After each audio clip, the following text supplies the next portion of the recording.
Recording studio Rupauli Purnia Bihar.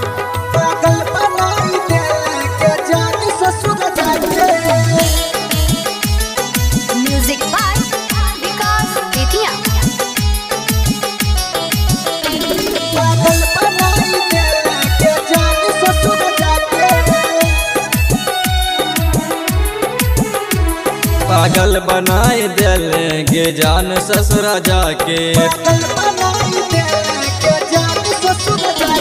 पागल बनाई दिल के जान ससुर जाके। पागल बनाए दिल गे जान ससुरा जाके। तू ठीक नहीं कैले गे,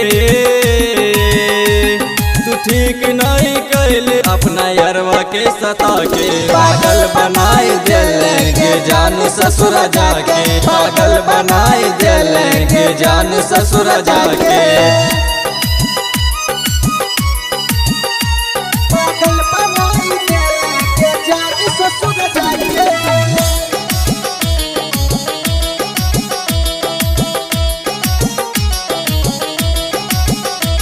तोरा से प्यार काके गलती की तोर कर लिया। तोरा से प्यार काके गलती की तोर कर लिया। तोरा से प्यार काके गलती की तोर कर लिया।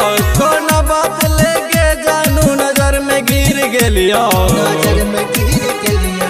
तू भूल गेले हमरा क्रिया कसम खा के। तू भूल गया हमारा क्रिया कसम खाके। तू भूल गेले हमरा क्रिया कसम खा के। तू ठीक नहीं कैले गे,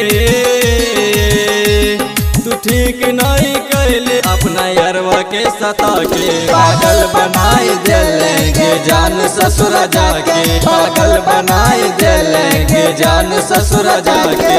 अंगिका रिकॉर्डिंग स्टूडियो रुपौली पूर्णिया बिहार।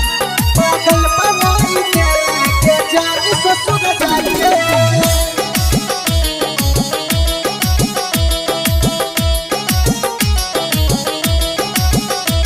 नशा में हम मरबै सब कहै छै समझ गे। नशा में हम मरबो सब कहै छै समझ गे।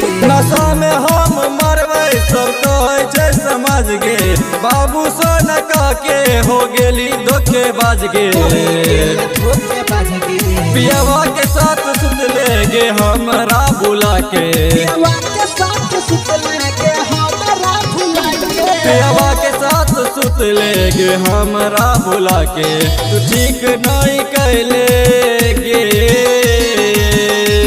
राजा मनीष उज्जवल आनंद के रुला के। पागल बनाए दिल गे जान ससुरा जाके। पागल बनाए दिल गे जान ससुरा जाके।